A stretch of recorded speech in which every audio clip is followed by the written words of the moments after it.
Again, if you're not muted, please mute yourself, just out of respect and my Wi-Fi issues so I can hear everybody. And I'm definitely going to try to get y'all out of here as quickly as possible today. As I've said previously, you only need to answer one for participation. You are more than welcome to talk. This is a free-flowing discussion. Again, no racism, homophobia, transphobia, sexist, anything like that. No comments. If you do, you will be kicked out and will not receive participation for today. But yeah, just answer one in the chat or feel free to talk, whatever's easiest for you, and where you're at today for the discussion. And with that, we will go ahead and get started. So for question number 1, when Thuy's diary was founded by Fred Whitehurst, Sergeant Win Trung Hien said, "Don't burn this one, Fred. It has fire in it already." What did he mean by this, and do you feel he was correct? Support your answer with examples from the diary, which you don't necessarily have to support from the diary. Just if this is a question on your exam, you're going to need to support it. But yeah, I'll post it in the chat as well. So what do you think he meant by "don't burn this one, Fred, it has fire already in it"?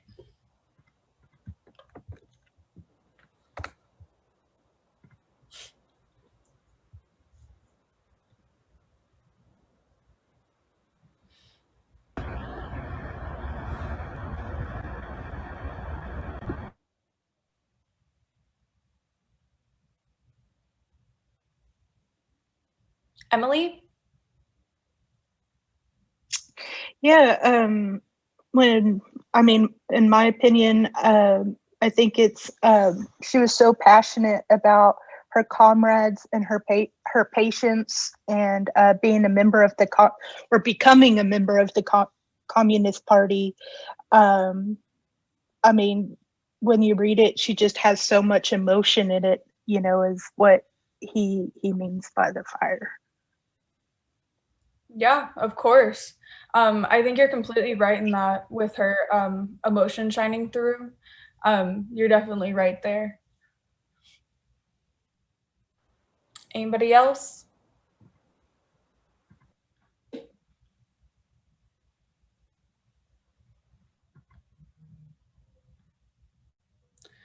Cynthia? What I think he meant by that it has fire in it already, is from honestly my point of view, it really helped me see the other side of the Vietnam War, and it honestly made me sympathize with them a little bit. And it honestly just kind of showed like America was really against communism, but then you read the story and you see all these people who are actually amazing and they're kind and they were all her friends, but slowly all her friends die at the hands of American soldiers. So it kind of just like, it's a little conflicting because it's like, it's not our side, but it's like, these are still people that are dying, and it just creates that conflict in you, kind of. Yeah, I mean, that makes a lot of sense. And if you look at it in the same context of Johnny's Got His Gun and his view of liberty, and how, war is completely romanticized and this idea of patriotism and liberty are used to get people to fight this war, it makes a lot of sense as to why you would feel sympathy for the other side of the Vietnam War. It makes a lot of sense. And if you want any other recommendations for seeing the other side of the Vietnam War, I would definitely ask Dr. Milam. He has a ton of really good book recommendations about that, that I personally find really interesting as well. But yeah, no, like that's perfect. That's absolutely awesome. Anybody else for question 1? Also remember, please, if you want participation, at least answer 1 in the chat.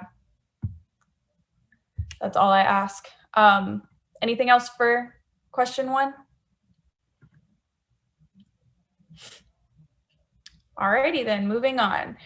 Number 2, on what factors does Dang Thuy Tram blame her belated acceptance into the Communist Party? How does she react when she finally becomes a party member?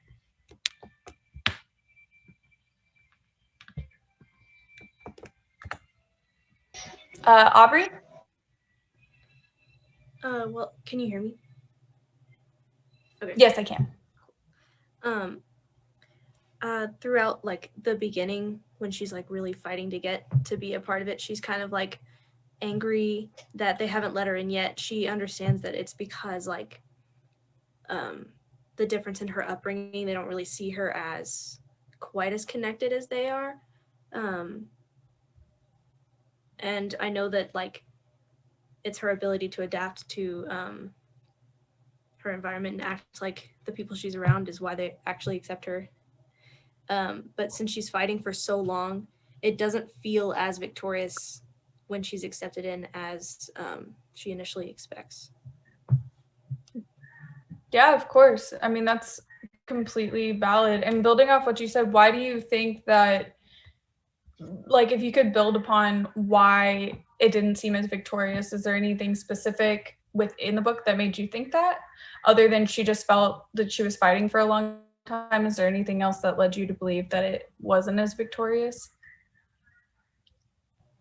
I remember her talking about how just like exhausting her fight to get into the party was, and how instead of feeling super relieved, she kind of felt, I don't remember what word it was exactly, but it wasn't like, yeah, I made it. It was more of a different kind of feeling. Yeah, awesome. Anybody else for question 2?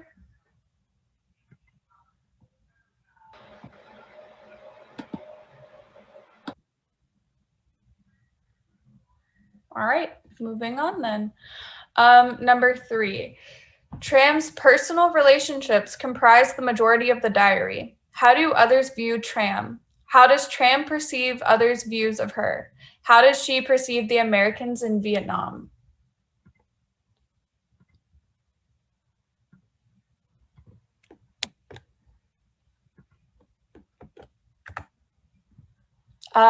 We'll go Claire and then Emily. When she was working in the hospital things, she saw her like own soldiers that she was caring for. She viewed them as her like own brothers. She like really cared for them, and the soldiers, they really like enjoyed being around her, and they really liked her a lot. And whenever all those bombings were happening from the Americans, she thought of them as like the enemy. She didn't appreciate what they were doing. She thought the Americans were like doing hurtful things to those that, to like the land and her friends that she really loved. Yeah, that's great. Emily? I know, like, in listening to her, how she perceives the Americans, she's uses different, negative terms towards them, which I don't blame her, but, she calls them like the American bandits at one time, or the devils, just various, which, like from our point of view, they're invading her country, like she's in the communist side of this. Of course, she has a negative outlook on them. And with the way that she perceives others that view the view of her, that kind of goes back to that question number 2, where she was raised in the, what do you say, bourgeois or bourgeois, or, like the bougie part. And since she's so young, I think she feels like she's looked upon as naive and not experienced, because she also gets that letter that from the Communist Party, what was it, kind of like critiquing her, about applying experiences and stuff like that. Yeah, that's great. I was just wondering if y'all had saw any similarities between Okinawa and Vietnam and the way that the Vietnamese viewed the Americans in a similar fashion as to those in Japan during World War II. Did y'all pick up on any of those similarities, or y'all have any thoughts on that? I think, yeah, I mean, for sure. Oh, sorry. I just like kept going. Yeah, like, you know, because America's invading them. So, of course, um, you know, it's this the devils are coming and they're going to kill us all. And, you know, just like with Okinawa and the Japanese, you know, doing the mass suicide, you know, she talks about a lot of times how, I mean, if they find them, they're just going to kill them all. Yeah, that's a great point. Cynthia, did you have your hand up? Kind of just to go off what she said, I think it was the same kind of fear towards the Americans. Like they weren't anyone's savior in their eyes. And it was very much, I noticed a similarity was like anytime there was like Americans coming, they would like grab all their stuff super quickly and they would all evacuate. And that like kind of reminded me of like World War II and like how they would like hide underground almost from them. And that's what I also wanted to pose a more, I guess, graduate level question to y'all just to see what y'all think. So something that's talked about a lot is this idea of American exceptionalism. I don't know if y'all have learned about that or know anything about that. This idea that after World War II, America became the leader, the world power, that we are inherently exceptional, that it is our duty to bring democracy and westward thought to other countries, specifically following the World War II leading into the Cold War with the Red Scare with communism. And I was wondering what y'all thought regarding the Red Scare and if you think that American exceptionalism played a part in us going to Vietnam and how that impacted the people of Vietnam. Madeline? Can I talk about that concept of American exceptionalism, but more in like relation to the style in which she writes throughout her diary, and also how she portrays herself, and like within the diary? Can I like go on that tangent, like with that concept? Yeah, of course. Of course, It's kind this of is like, a full like graduate level type discussion. Y'all are more than welcome to talk however you want or however you see fit. I felt like there's a parallel we can make with the way in which she's brought up with resources, like the best resources available for an area as such. But she doesn't necessarily allow her upbringing to like define her. That's like the last thing she wants for people to think of her as, like privileged and looking down upon others and her peers. But even though she maintains this appearance to be noble and true to oneself and not talk herself up in that manner, she's still running into these struggles, these obstacles of being accepted by her community. She views the Americans kind of like in a pedestal kind of way, in my opinion, which like of course she's like I think it's important to stress that when she's like talking about them in like a brother way, that it never expands to being anything more than platonic. And that's something to note, because it's not that she wants because people who usually favor the enemy, they always associate like they're like always going towards that romantic kind of way, but she doesn't want that. What she wants is to this praise from the enemy, which is very sad upon her character. That's why I feel she's most unreliable, because not only is she biased towards being from a party, but she's also biased towards feeling the enemy has better values, even though they're the ones killing her people, wounding her people.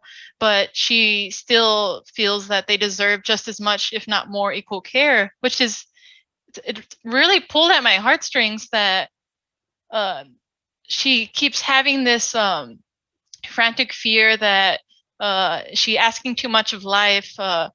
Like where does she draw the line of like that I've fully lived a noble life and I've done all I can. I've helped everyone I can. Where do I stop? And I just, it was just a lot to take in. This is my favorite novel so far, but I think my parallel that this made me think of most is that with most people who grow up privileged, they usually chase after experiences of like struggle and wanting to know what it's composed of. Like, what does it take to fight your way to like earn something, because they've never had that experience. And it's so odd. You wouldn't think they'd want that, but after living a life of never having to worry or like know or be aware of worries like that, they feel empty as because they've never had to deal with that. And I think that's more or less what she's feeling, reflecting towards the end of her journey throughout the war and the revolution. Have I, like, I'm doing my part. I'm doing what everyone would think I was expected to do according to my mom and dad. But have I lived a life worth living, morally, with the values I'm like assimilating myself into Americanly? I don't know. I just felt moral assimilation on her part, like wanting to conform to anything that would give her life more meaning than a doctor's child. Yeah, that's a really good point. Emily, then David, and then Cynthia. Oh, going, the question that you kind of branched off and asked, like, yeah, like comparing that to the Red Scare, like America decide since they became, like the big dog, and they decided democracy was good and anything else was bad. And so trying to, what did he say? Like curb or cage communism, like what, and that goes along with exceptionalism, like what makes you think democracy is so much better than communism, and why do you think you have the right to invade a country just because you don't like their political system, is what I was going to say on that. Yeah, that's absolutely correct. If y'all ever get a chance or you ever want to, I would definitely take Dr. Milam's Vietnam War class. I actually took his graduate version of that last semester, and a lot of what y'all are saying is what we discuss on a graduate level. And so those are great points. I really enjoy those, and what y'all are talking about. David, and then Cynthia. Kind of following that last tangent, the Red Scare was caused by, the U.S. being in a position of great military power and influence, and so they were looking down on other smaller countries like Vietnam, and that not only they viewed as like being manipulated by greater communist countries, but also as they looked down on Vietnam as a country that had been conquered before by France and some other, I think it was Japan. So they not only were pretty arrogant going in and looking down on their beliefs, but they were also underestimating their military strength and their ability to fight back. So they were pretty confident going into the Vietnam War and their capabilities of not only beating the Vietnamese in a battle standpoint, but also a belief standpoint. Yeah, that's a really good point. A lot of what is talked about now is really what you said, how the United States kind of underestimated the communist North Vietnam and how skilled they were, especially within guerrilla warfare, which we didn't know anything about. And also the hatred that a lot of the North Vietnamese had for the United States entering in and becoming involved in, this political war that we had no part being in. So it's a really good point. Cynthia? I just wanted to touch on something that Madeline said about like the way that the doctor was raised in like a higher society, because something that I noticed in the book was very much like a lot of people did love her, but it was mostly like her patients and people she took care of, not so much coworkers or like the people around her in her community. Because even she was saying like, "Oh, I can't get into the Communist Party because like all these people don't like me." She gets letters upon letters from people all over Vietnam who are fighting, who are literally telling her like, "Thank you, you've motivated me. Like it's because of you that I'm still fighting. Like thank you so much." And you just honestly see the jealousy in everyone else because they're like, "Oh, look at this girl, like she's this doctor's daughter and everyone loves her." And it's honestly just kind of shows how isolated she is. And it makes me think like maybe that's why she would not reach out to the Americans, but like to just kind of like, I don't know, like seek for their approval because she couldn't get it where she currently was at. And she wrote in her diary, she was like, "I don't understand like why my own people despise me more than the Americans." And it's just something that Madeline brought up, and I thought it was really interesting. Yeah, that's a good point. And the fact that you mentioned jealousy and this idea that people are like, "Oh, well, she's a doctor, like she doesn't have to fight." One thing that I noticed, that building off of what you said, that stood out was, she wasn't on the front line. She wasn't fighting. She wasn't seeing, the atrocities like firsthand, the men in the field. She's seeing the after effects. And that made me think that, if considering these people may genuinely be jealous of her and her position as a doctor, that could really impact her view of the war and her need and desire to be accepted by somebody, because it could be that she recognized she had no, I guess, experience on the front line. She had no experience in the battles that were going on, and that could really impact her need to be accepted. So that's a really good point. I'm glad you brought that up. Anybody else on number 3?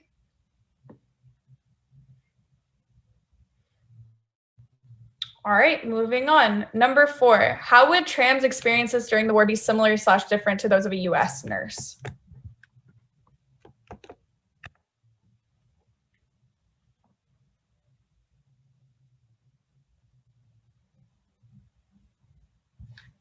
Claire? I think it would be similar because what trans experience was, she was like trying to care for what she and the others were doing. Like Tran was caring about helping out her other fellow nurses, and nurses help out each other. And during that time of the Vietnam War, like Tran was really trying to help her fellow nurse on Thai, and she was like trying to get her to say like trying to get her to stay focused and get into the like mainframe that this is for real. And for the US nurses, it's like different because they would like just go like straight to work. Yeah, that's a really great point. Yeah, that's a really good point. Madeline? For this question in specific, I'd like to reference the introduction and how it tells us that aside from her profession and being interested in science, she also had other interests more than just like the medical field that were like where is it? Literature and Vietnamese poetry. By disclosing that with the readers, I think it's not it goes on to add to how there's a person behind the medical worker that she is, who has wants, interests, likes, and all these things. And I think that's something that we can agree that both nurses native and that were native to Vietnam and that were visiting with like the US share that same not just having like hobbies and everything. What I mean is that the majority of them were like fresh out of medical school at the time when they were either being shipped off to Vietnam or from Vietnam, And that's such a pivotal moment in one's life, not just for like anyone, to discover what they like and what they want to pursue and what they feel is their purpose within their community. And I found something online when I looked into this question ahead of time from like an author's paper regarding like how American nurses were specifically treated after Vietnam.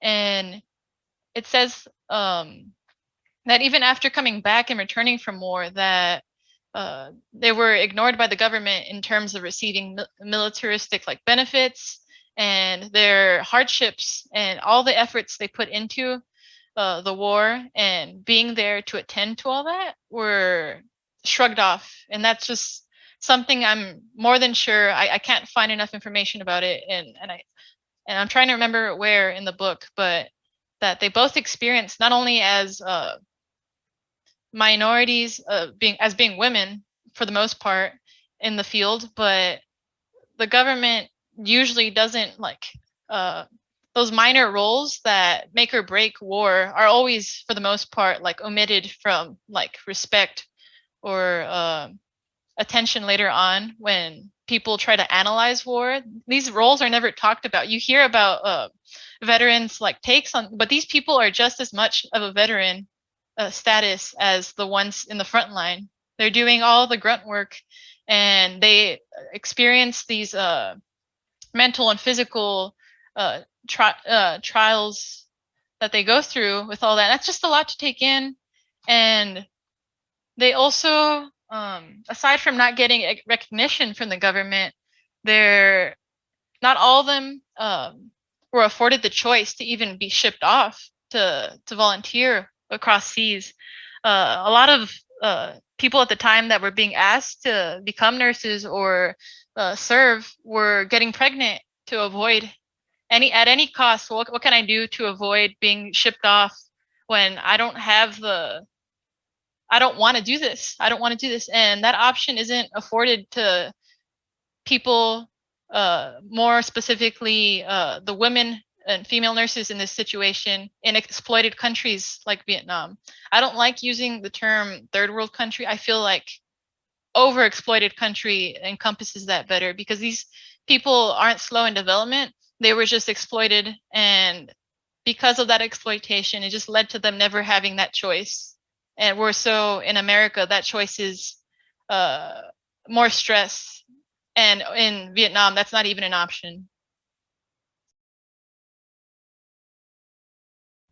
Those are all really points. And I do like the term exploited more so than third world. I definitely agree with you on that one. Most of the countries that we consider to be third world are colonial, I guess, countries that were under the rule of major European countries. So like a lot in Africa were under the rule of like Britain and France, and a lot of the islands like Vietnam, Japan, all of those were under the rule of various countries, and Vietnam was definitely under the rule of France, and they got their independence right before or around the time of World War II. So I really like that term exploited, definitely more than third world. So those are all really good points. Emily? Yeah, I wanted to point out like a possible difference, in the nurses during that time. And my only reference for like the American medical field is MASH during that time. So, they had, even though it wasn't a permanent, but a more permanent site than what Thwee was working in. Like, you hear them having to, transport patients to here, to there, to hide in a bunker, to go up, like she's in no stable environment to be operating on patients or treating patients. Whereas, on the American side, it seems like they had a more organized setup in a stable area. So probably a lot more stressful situation. Yeah, that's a really good point. Madeline? I'm sorry, I just had like one more thing that just came to me right now when the discussion was going. But I think another point of emphasis within why U.S. Army, I mean, oh my God, U.S. nurses approached the war in a different manner than the native Vietnam nurses did was also because not only were they receiving there's educational differences within medical schools based on regionality, of course, but it's important to note that there was not like anti-war propaganda or a pro-war. There's like very little to none propaganda at the time within like the college campuses in medical school. Like if it's like in the general area, like general areas where most students are going to see, there might have been a chance that there was like draft information for people at the time, but you're not really going to see a lot of that in like post-secondary educational spaces because it's academia based and people would rather talk about, like, they had bigger things to worry about than being drafted for war at like in that space if you were part of that space. And because not only does she come from a space like that, like, oh, the majority of those people, nursing students that were being ordered to go to Vietnam from the US, but they have formed and developed their own opinions in regards to morality and logic about how they feel about the war. So the majority of them weren't pro-war because they had that clear space that wasn't being affected by bias or governmental propaganda to form those opinions. And people who were out of school didn't have that. And so, of course, most of them are going to object to that. But in Vietnam, it's kind of like the governmental propaganda is spoken of as being like going hand in hand with education. So there's like, it's almost impossible to form your own opinion without it already being instilled into you at that age. So when you're like studying these careers, it's within mind of like eventually being used as like a component of the government. Whereas the US, it's so different. Yeah, and that's a really good point. And also in, I believe if I've been thinking correctly, the propaganda in the two different countries is also extremely different. So in the United States, you had extreme anti-war propaganda in film, music, all over college campuses. You had protests. It was a very it was a war that not many people agreed with in the United States. So the propaganda was very much promoting anti-war. And then in Vietnam, it was completely different. You know, you're expected to fight the Communist Party, and it just completely divided. So you have two different sets of propaganda and thoughts on the war. So that's a really good point. Anybody else on number 4? And then All right, like moving forward. No, you're fine. Go ahead. And like one last thing would be that the motivators are completely different tangibly for them, because there was also the option afforded to them of paying their nursing school debt off for most of them that were being drafted or volunteering on their own accord. And a lot of these nurses, because they serve that position, aren't going with the intent to win. It's not like patriotism based. So they're going with the intent to like serve and like attend to medical needs, and that only, never like letting their vision get clouded with like these themes of being the superior country at the end of the day. Whereas, which is, I'm sure, like their perception morphed over time of being surrounded by soldiers who live, breathe, speak war propaganda around them. So it's just amazing how their perspective of being like anti-war, I'm gonna do my job and my job only, is different, because these soldiers are being motivated to just win, and that's like the same idealisms the nurses in Vietnam had for the most part because of the propaganda swaying them so much. But they had such another, like, it just goes to say they had so much more privilege than the Vietnam native nurses, because not only were they afforded a choice or like methods in which to like get out of it, but they were also just given that like those incentives. Oh, we'll pay your nursing school off. Like you'll get a sense of patriotism and pride for your country. That's just not even a matter of like benefits for Vietnam nurses. Yeah, that's a really good point. Actually, that's funny that you bring that up, because my mom actually served in the Vietnam War. She joined in order to pay off her student loans for graduate school. And she joined at the very end of the war. And she went through basics and everything and ended up being like a field nurse for a bit, even though she had no nursing experience. But that just goes to show like they needed so many bodies and so many people were not wanting to join the cause on the US side, and they were pulling everybody. So that's actually really funny that you bring it up. And my husband's grandfather also served in Vietnam as well, and his view was a little bit different, I believe. So it's actually really cool that you bring that up.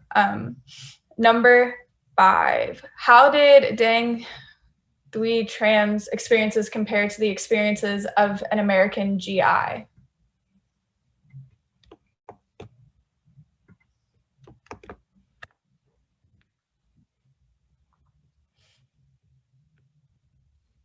Emily? I can say one way is definitely just seeing the brutality of war. You know, she talks about having, you know, seeing somebody, a friend or a comrade, and then, you know, they go off, you know, to battle, and then they come back just totally different people, you know, injured or dead, or and so many, you hear so many veterans, you know, recounting their war experience is them making friends and losing their friends, or, you know, being gravely injured. So definitely that emotional part is very similar. Yeah, that's very true.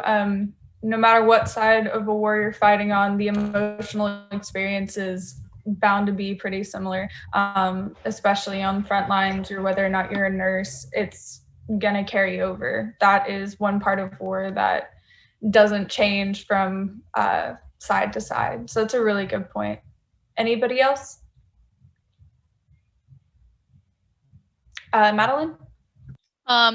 We kind of briefly touched on this in Johnny Got His Gun discussion, but just because these people who are enlisting or being forced to be drafted, these GI soldiers, are going with fear and maybe some of this self-isolationism and like self-esteem issues that like most people have, but also paired with the propaganda and all the feelings associated with people leaving, and these weird sense of pride that people try to instill in them before they leave. Like, oh, like you're a good person because you're doing this. Like any issues you had before, maybe you were a good person before and you like did good things for the community, but now you're actually a good person. Like these GI soldiers are battling those feelings, but the nurses that nurses on both sides are never like praised for that, like ever,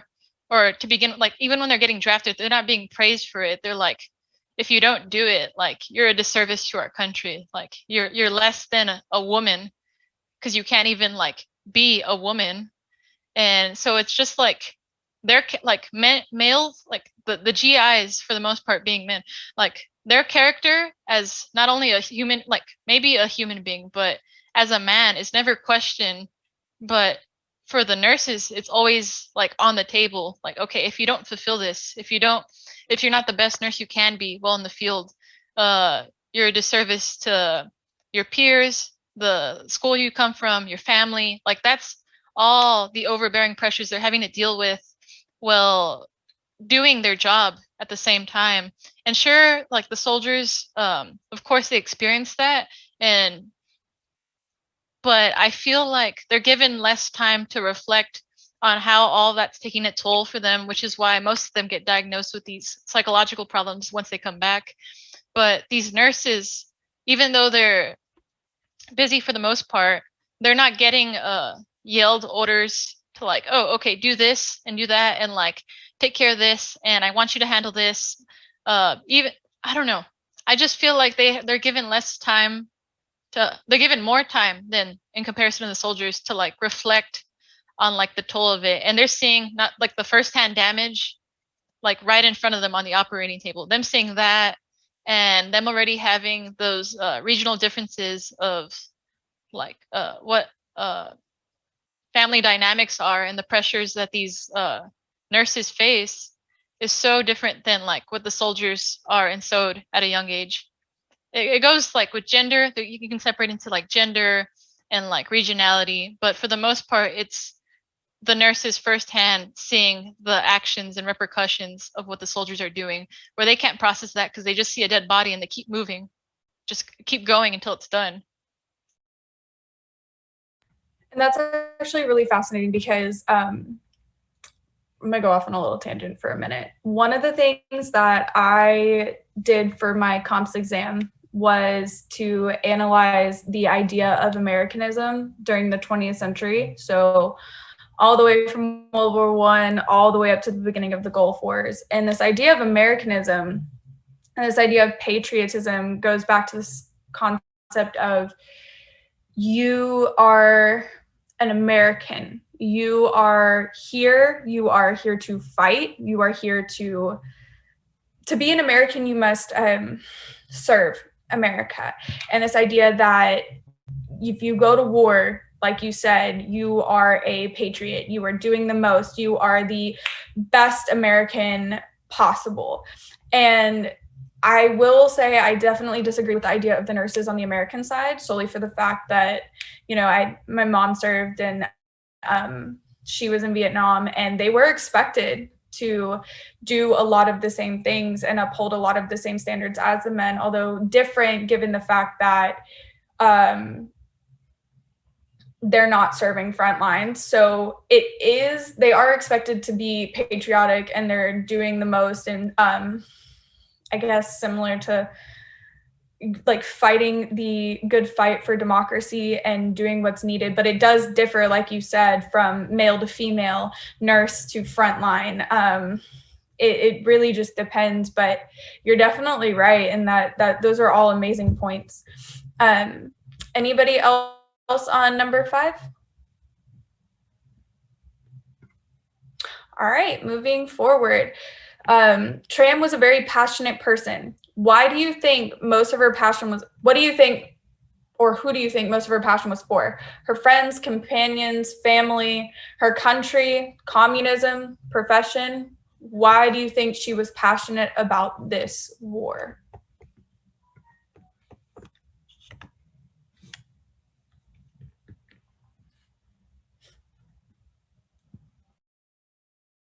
Aubrey? I think that most of her passion stemmed from the connection she has with the people around her. I think it's starting with her family and then M, and whenever she gets out onto the field, it's her fellow nurses, the people that she's treating, and her comrades eventually. And because she's so close with all of them and sees the effects the war has on those people she's close with, it kind of fuels her passion more to do everything she can to help and aid the war effort, and her passion to see whenever peace eventually will come.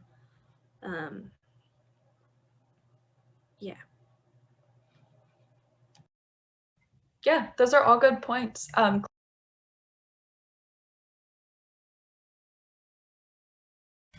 What, me? I think for this question specifically for like Tram, and she was really like the one person that's like, just like Aubrey said, just so supportive. She was willing to do everything she was willing to do to support those that she loved, especially if it was worth sacrificing her own life. Like, especially if you're on the front lines serving your country, especially in like a communist like Vietnam, and especially in that time period of the Vietnam War, like with the firebombs coming down, it was like willing to risk everything to help and patch up and heal the soldiers to help them get back into the war. And she was willing to do everything in her own will to protect her and her family and those that she cared about. Those are really good points. Anybody else for number 6?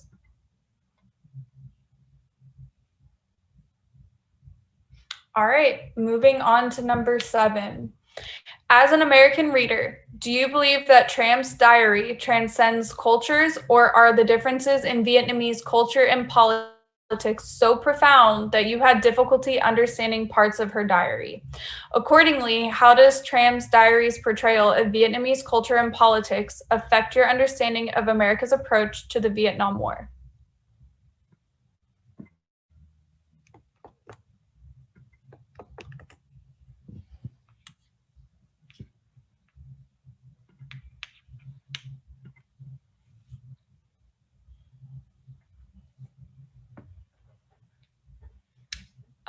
Let's see, Madeline and then Emily.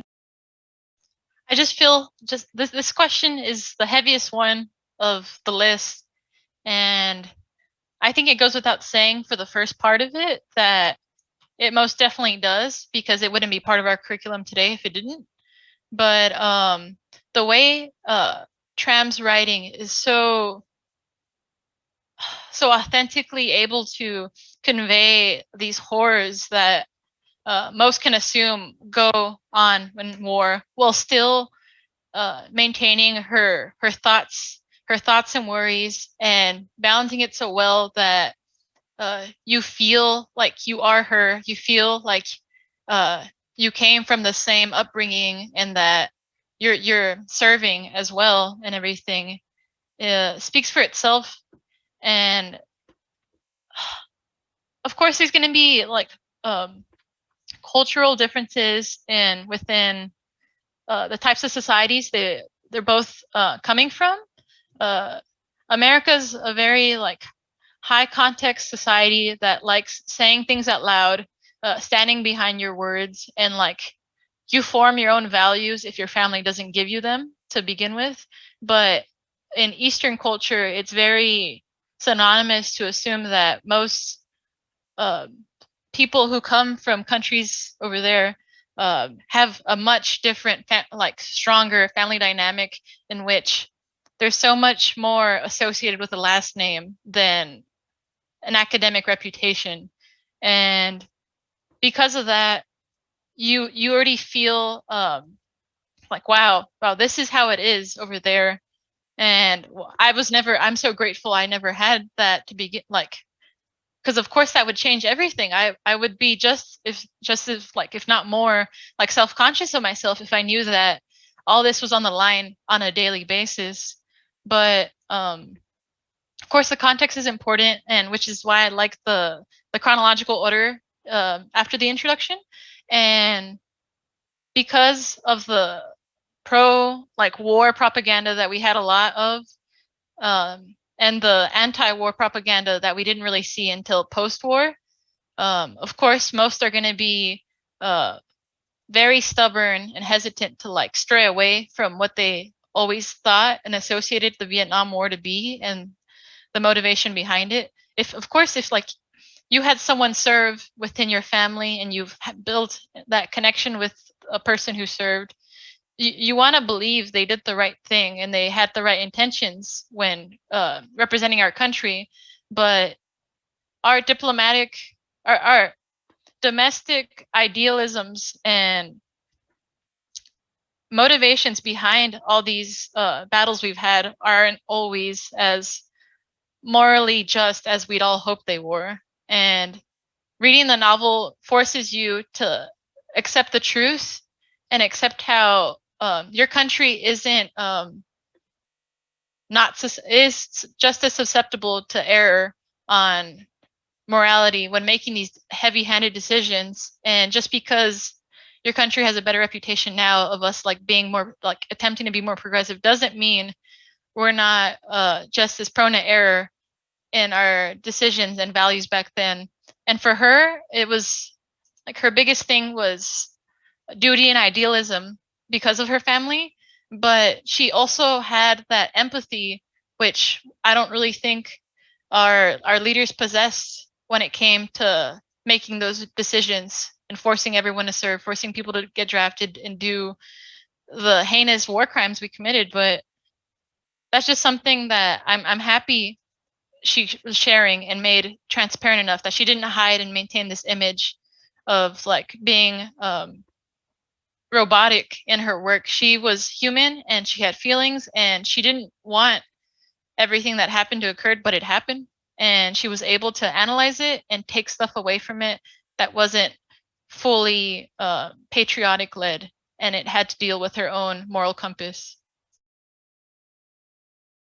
Yeah, those are all amazing points. Great job. Emily?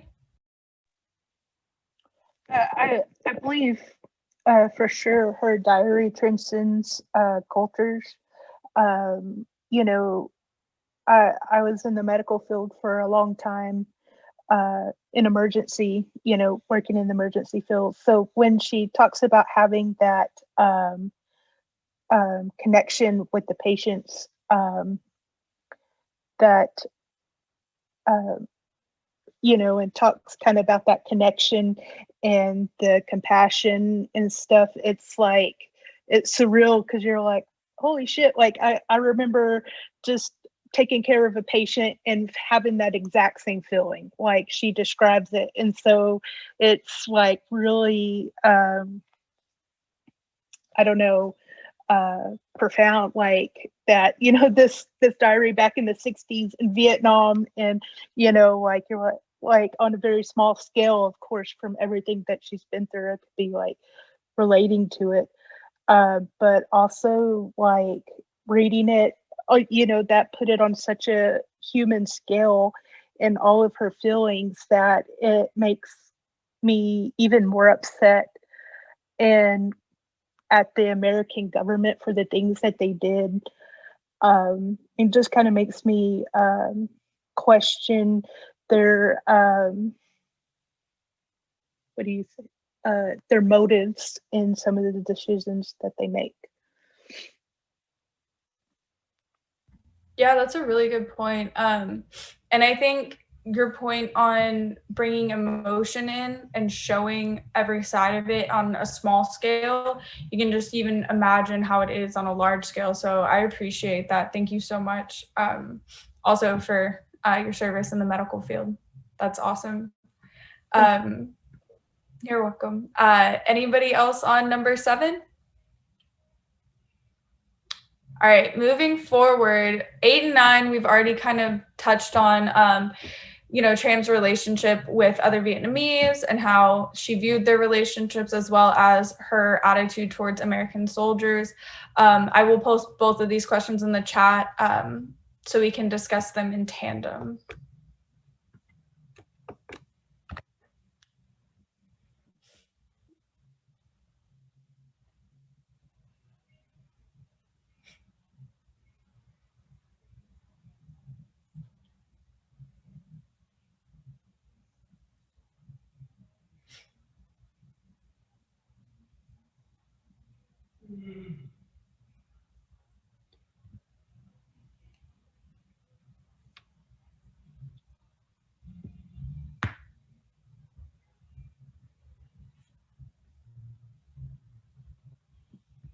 Madeline? Can I choose to answer one question? Do I have to answer both at the same time?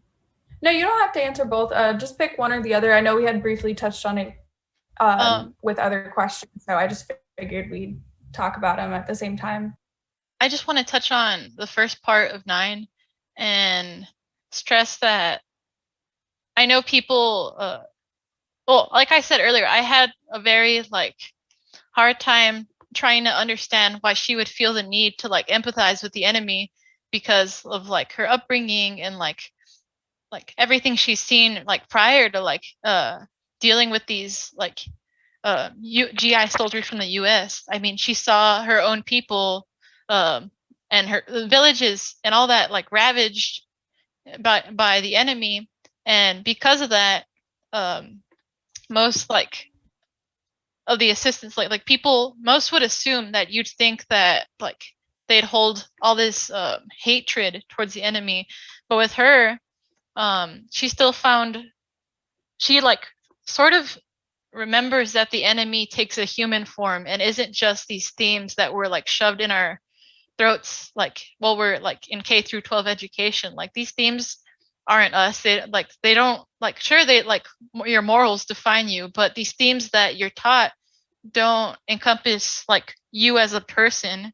Like that person had a family, and because of that, I think that's why she's so like consistent with like calling the enemy brother, and like repetitive with about how she feels about the loss of them as well, and how they're an equal loss to like the people she's treated on her own side. Because she like, it's so important to remember that she didn't write this with the intention of it being published. She like wrote it like candidly, like as a very young woman, like being like very very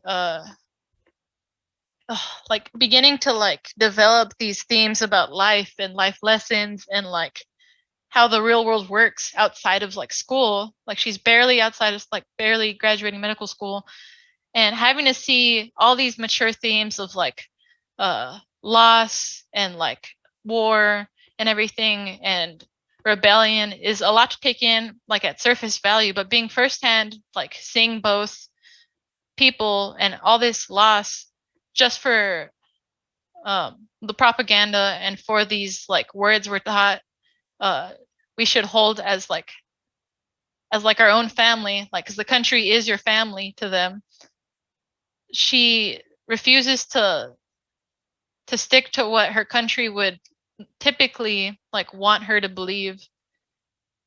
And she had all this stuff. She had dreams, and she had empathy and the ability to feel and analyze things as being with that emotional appeal that not everyone has it out for my country, but they are just doing something they're told, just like I'm doing.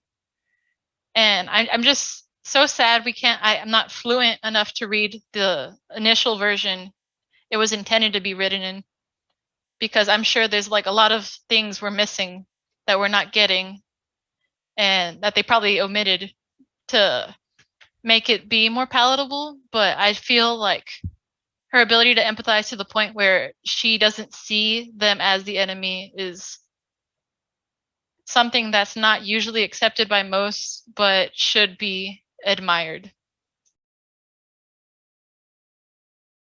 Those are all really good points. And her coming out of medical school and separating herself from propaganda, I believe, in my opinion, allowed her to be able to separate the ideas of, you know, what is patriotic and the fact that, you know, they're just enemies, but being able to accept her emotions instead of separating them allowed her to view the American GIs as people, as humans, as, you know, the same, but also just fighting for a different cause. So I think that's a really important part of her story, is that she was able to recognize these concepts, especially them being mature concepts. And if you look at the way that, you know, like you brought up the K through 12, these themes that you're taught, these themes that are being taught have been taught from 1776 up until now. I actually analyzed school books and the propaganda that's presented within school books in order to have the mass populace view and understand history under these major themes of patriotism and fighting for your country and what is considered good versus evil from, an American viewpoint. So I really think that also impacted a lot of the people going into the war, and even those who didn't agree with the war. So to see it from her side, I think that it is extremely important that she was able to keep her humanity and emotions intact versus shutting them off and separating herself, which you don't see a lot. And I do agree, reading it in Vietnamese would be a lot more fascinating because there is a lot that is lost in translation from one language to another. So I definitely agree with all of that. Anybody else for 8 and 9? All right, moving on to the last question. What insights does the diary provide for the study of the Vietnam War? How does her diary add to the understanding of the war? Claire?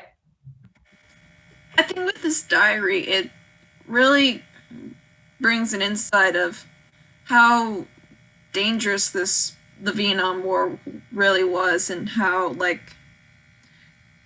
brutal and sad it was, because we really did not want to go to the Vietnam War. We did not want to get involved with this, but the amount of loss that happened, it really showed in those diary entries that she wrote down.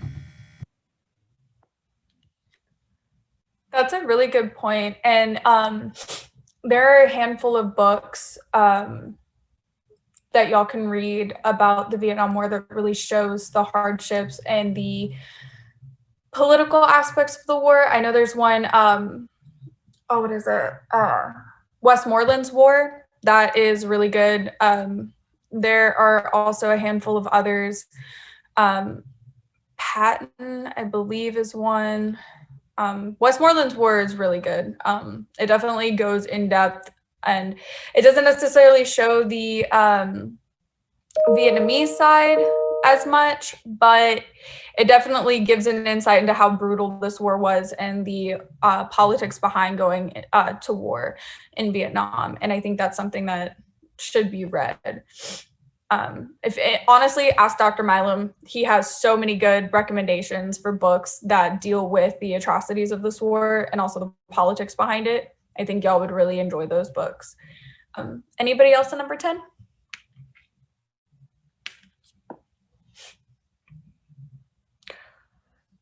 Anybody? I have one. Okay.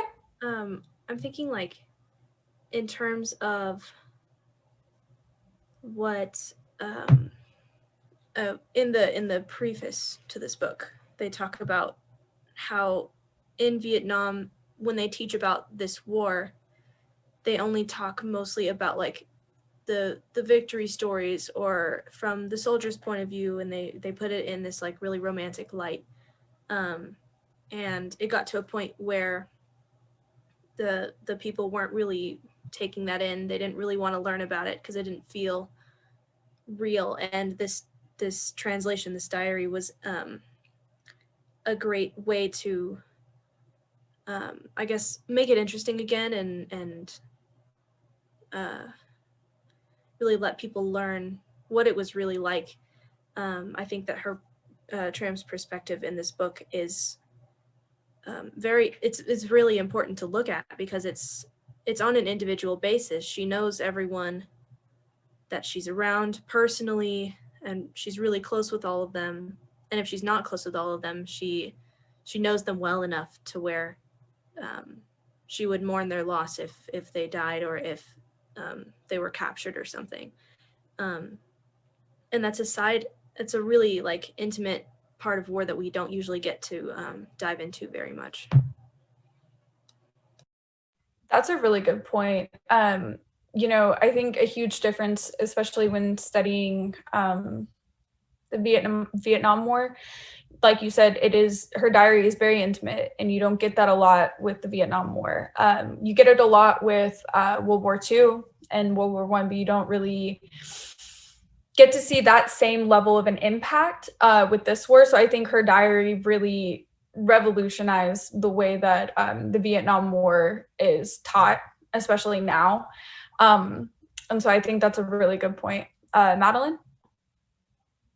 I find the candor and transparency of her thoughts and opinions within the diary to be very refreshing, because I like fact checking and like making sure like what I'm reading is as close to the source as possible, of course. But what makes me sad is that a lot of people disregard this book as being just as earnest and noble of an account of the war, and try to discredit it by talking down on her writing style and how it's very childlike because of her romantic interests. But I think it's wrong to discredit her, because one, like, her hand wasn't at writing, like that wasn't her specialty, and also because she hasn't like lived an entire life enough to like formulate all these like surefire like ideas of life and morality. But for her to like have an account that's more than just what she was witnessing, and also like these mature themes of like loss and like intertwining relations, that you don't always have to like hate the enemy, and you can work with the enemy, but not in a strategic way, but in a way that like is empathizing and like connecting as humans at the source, is something, it's just something that I wish people would credit more. But I like the account, and I like how she went beyond the scope of what you would expect in a diary. But and it's very like anti like propaganda. I found it to be very much better than the movies that I've watched so far on Dr. Milam's list, because some of them have like the right intentions, but again, to have it portrayed this way and illustrated in a diary form is like completely different than part 1, part 2 of a movie and everything. But I still think it's worth noting to like that her own character should stand out, because she's more than just like the storyteller. She's also a person, also a character with value. And another thing I didn't like was that a lot of people are trying to parallel her to like Anne Frank, saying she was like the Anne Frank in like that context. And I think that's wrong to think that she can't be her own person who had isolated experiences. Like, sure, they all had like the same tragedy happen and the same rebellion that they were surrounded by, but they each had their own thoughts, opinions, and different levels of self-consciousness that we shouldn't be so quick to like categorize her with. She should be her own person when reflecting this. Like, it's not how she affected this or how she affected, it's like she's more than what her role. She's more than what people want to discredit her for, and what she did, what people like her did. It's what she did herself. I completely agree with you. I think one of the major issues that I have with movies and stuff regarding wars and different battles is the fact that, like you said, they don't give you that personal level. It's still a propaganda. Unless there are a few, I believe Saving Private Ryan was one of the ones where they had, like Dr. Milam talked about, they brought survivors in and had them watch it and make sure it was historically accurate. But again, it's still kind of a propaganda film. A lot of war movies do romanticize war still, which is a huge problem. And I do agree with the fact that you can't compare Tram's account in her diary to Anne Frank's. I think the reason a lot of that happens is because Anne Frank was the first major diary to be published, to be used and analyzed on a large scale for a large war. And I think lumping the two together, it almost takes away the intimate value from both diaries, not just one or the other.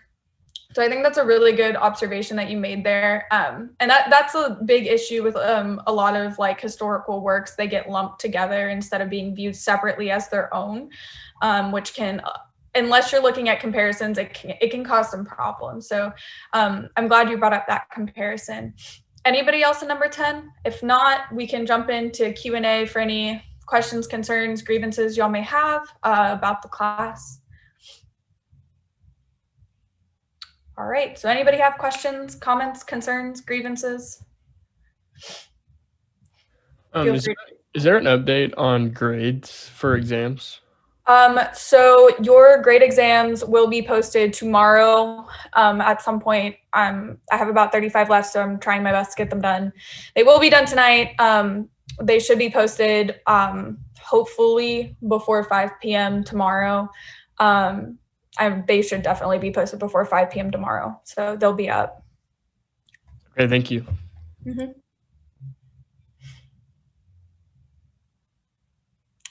Any other questions, comments, concerns, grievances?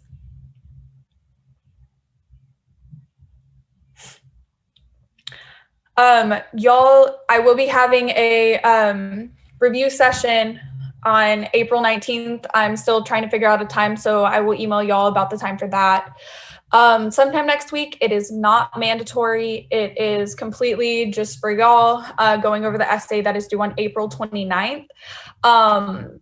And it will also be for any other questions, concerns y'all might have regarding like collegiate level writing, any sort of other questions you might have about anything really. And I'll go over kind of what is expected for that essay, what I'm looking for, anything y'all want to discuss with that, email me. Again, it's not mandatory, but I highly suggest you come. It'll definitely benefit y'all, not just for this class, but for your collegiate careers. Give you some tips, tricks, hints, and all of that kind of stuff that I figured out over the 5 years of being in college. Anything to help y'all out, whatever questions y'all have. But I will let y'all know in an email next week what time that'll be, but I have it set for April 19th. And then y'all's book essays over Flapper are due April 29th. And then that is your exam 3. And then exam 4 will be your final. All extra credit goes to Dr. Milam. It does not come to me. I do not grade it. So any questions you have about that, email him. Yeah, if y'all have any other questions, email me, let me know. Again, I will not be having office hours today. So if you have, since we had the discussion, I just lump in my office hours for right now. So if you want to do office hours or come to office hours, I'll be opening up my office hours right after this. Anybody else? All right. Well, I hope y'all have a wonderful rest of your week. I hope y'all get some good rest since we don't have class on Thursday. Stay safe. Have a good time. So let me know, email me if y'all have any other questions or concerns. Thank you. You're welcome. Y'all be safe. Thank you. Thank you. You're welcome.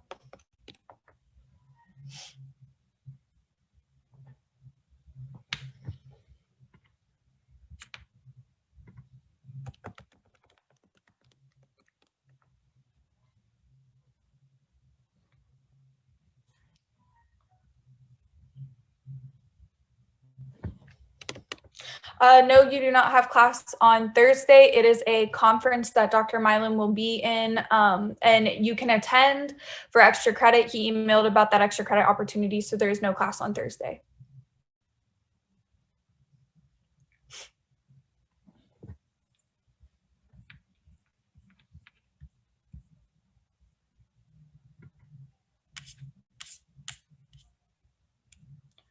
The extra credit is the any of the movies. The last extra credit for the movies is due on April 29th. And then there is a conference being held this Thursday. Dr. Milam sent emails out about it. That is an extra credit opportunity that he is offering, which was sent out in an email a few days ago. So I would check that out. And if you have any other questions, just let me know.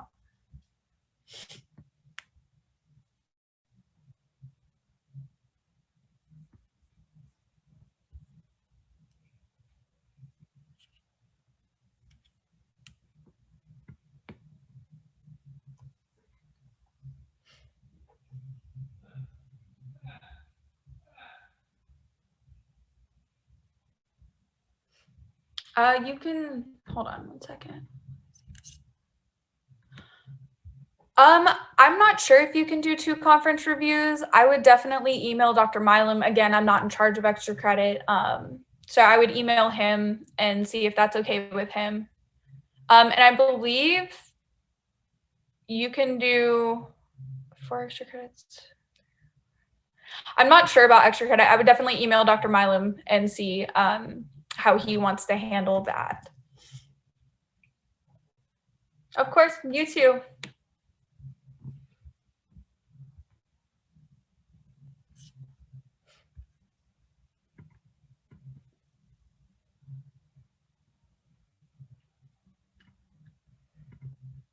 Are y'all waiting for office hours?